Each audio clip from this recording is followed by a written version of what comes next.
mismo. Y digo, bueno, vamos a la nota. ¿De qué vamos a hablar? Del aumento de carne. Paso, papo de realidad. Volvamos a la actualidad y a la realidad, porque estamos comunicados con Daniel Urcía, el expresidente de la Federación de Industrias Frigoríficas Regionales Argentinas. ¿Qué tal? ¿Cómo le va? Fernando Mato, Demián Verduga, Lorena Álvarez los saludan. ¿Qué tal? ¿Cómo está todo el equipo, la audiencia? Muy buenos días. Muy buenos días. Este mes, después de muchos meses que no era tema de conflicto, digamos, me parece a mí, usted nos dirá, el precio de la carne y el consumo de la carne volvió a ser noticia, y inclusive creo que se esperan nuevos aumentos para las fiestas. ¿Esto es así? Bueno, ahí tenemos que hacer un poquito un análisis del recorrido de Claro. cómo ha sido el año. En eso yo creo que la carne le hizo un gran favor al gobierno para el control de la inflación. Sí. Porque si tomamos los primeros 10 meses, la inflación estuvo casi al 107% y la recuperación de precios de carne al consumidor apenas rozando el 40%. Sí. Es decir, que vino por detrás del resto de los alimentos y especialmente del índice de precios. Sí, se había notado, marca... se había notado como un aumento importante cuando arrancó el gobierno, y después hubo muchos meses, mitad de año, digamos, que estuvo estabilizado, ¿es así? Claro, nosotros el año pasado había pasado algo parecido hasta la última semana de julio, con un atraso importante de la carne. Se reacomodó el precio en agosto, incluso superó la inflación interanual en agosto del año pasado. Sí. Luego tuvo un pequeño retoque para fines de noviembre, diciembre, y después podemos hablar que se planchó el precio de la carne y no subió hasta este último mes, hasta noviembre. Sí. ¿Qué hemos visto ahora? Hemos visto una recuperación del orden del 10-14%. Sí. Probablemente haya, por lo que estamos viendo en los remates de Hacienda de esta semana, todavía un 5-6% dando vuelta. Ah. Eso me parece, como dijo Tuzán, puede fallar, ¿no? Sí. Me parece que ya va a ser el techo. Sí. De la recuperación de precios hasta fin de año y tal vez enero incluido. Sí, porque ustedes más o menos siempre palpitan, ya van viendo los frigoríficos. Y uno va viendo por la oferta de Hacienda que hay en los corrales, entonces en base a eso tirás un pronóstico. Después, bueno, o sea que si suceden. le sumamos ese 5 o 6%, usted no lo va a decir, lo digo yo. Y después algún par de puntitos más cuando viene la fiesta, pues se aprovecha y se sube un poquito más por la duda. O sea, un 20% más o menos, en noviembre, diciembre. A ver, con respecto a las fiestas, es real, aumenta el consumo, Navidad, Año Nuevo, juntadas, familias, y siempre es, yo te diría, estacional, hay Claro. una recuperación. Yo no lo tomo como avivada del comerciante, yo lo tomo como el colchón que necesita hacer para enero, febrero, porque vende menos. Sí. Pero bueno, es son polémico. visiones, ¿no? Claro. Es polémico, tal cual. Es polémico. Ahora, también se está viendo una disminución del consumo de carne. ¿Hay como una regla de 3 entre consumo y precios? Bueno, a ver, también analicémoslo. Sí. Cuando una de las carnes sube de precio, llámese pollo, cerdo o carne vacuno. Claro, uno piensa en carne vacuna generalmente. Claro, tienes razón. pero cuando hay Claro. movimiento de precio en alguna, hay un corrimiento natural a la otra. Ahora, lo que nosotros que venimos estudiando el mercado y todo, hemos visto en los últimos 40 años, es un cambio de hábito de consumo, Sí. donde se incorporó el pollo, definitivamente ya se incorporó por gusto, no por precio, y se incorporó el cerdo.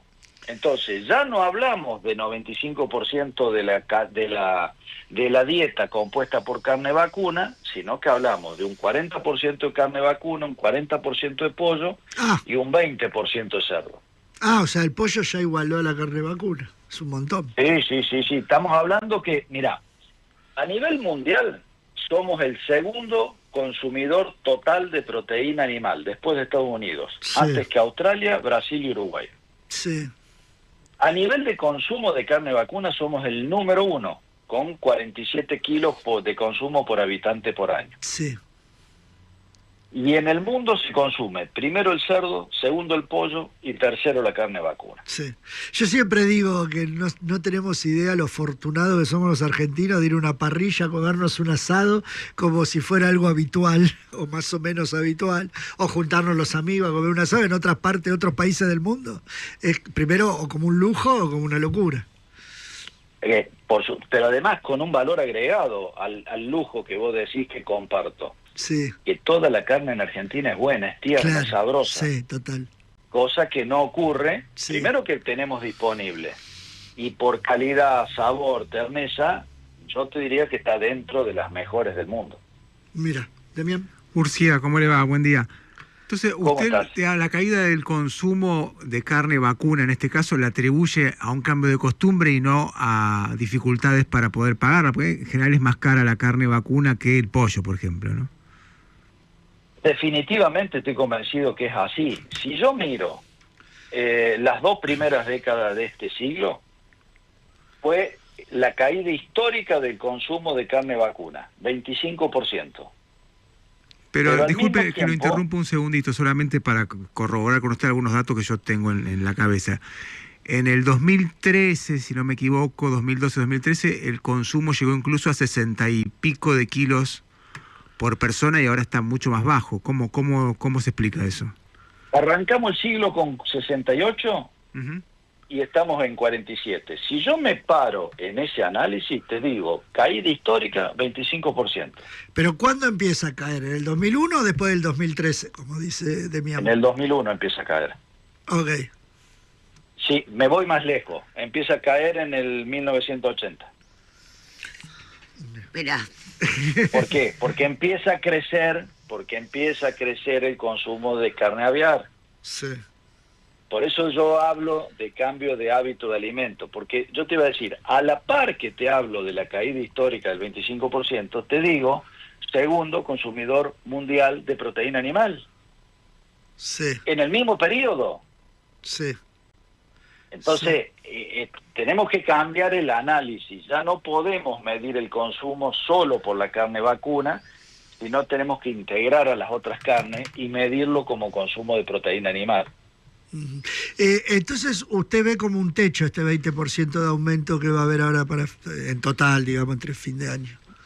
Yo creo que sí. Yo creo que por la oferta que tenemos y por el otro lado, porque la gente está estirando como chicle Claro. el salario, entonces no da para convalidar muchos aumentos. Esta semana va a ser crítica, la carne va a llegar a las carnicerías y si se da el efecto de heladera del carnicero llena, Sí. el precio ahí se queda. Ok. Si el consumo sigue, puede ser que aumente. Y ahí si se convalidan precios, hay margen. Claro. ¿Y cómo ve el futuro, digamos? Porque recién dijo, bueno, el futuro amplio, digamos. Porque recién hizo un análisis entre el 2000 y el 2024. ¿Cómo ve el futuro de la carne? ¿Cómo ve el futuro de la Argentina en relación a la carne? Bueno, viste que se hablan de posibilidad de inversiones y hablamos de minería y Sí, hablamos de litio. total, Bueno, sí. yo creo que la ganadería tiene un potencial increíble, pero requiere de inversiones fuertes. Por eso comparé, Claro. no tal vez al nivel de minería, Sí. pero son inversiones interesantes. Claro. Yo creo ¿Para qué? que ¿Para qué con- sería la inversión? ¿Qué es lo que necesitarían? primero, cuando vos hablas de hoy una vaquillona, para Sí. que sea madre, hablas de 1 millón de pesos por animal. Ah, mira. Después tenés la implantación de pasturas en los campos para justamente para hacer recría con pastos Sí. y demás. Que si no entiendo mal, por Alambrada. eso ahora se usa el feedlot. Bueno, pero el feedlot es la terminación. El corral, Ah, ok. el encierre se da generalmente en el sistema productivo de Argentina, que es uno de los más amigables con el ambiente del mundo, Ujú. se da solamente en los 90, 120 días finales de la vida del animal. Mira, El animal, 3/4 Claro. partes de su vida está en un ambiente natural, digamos. Claro. Campo, libre, pastando. claro.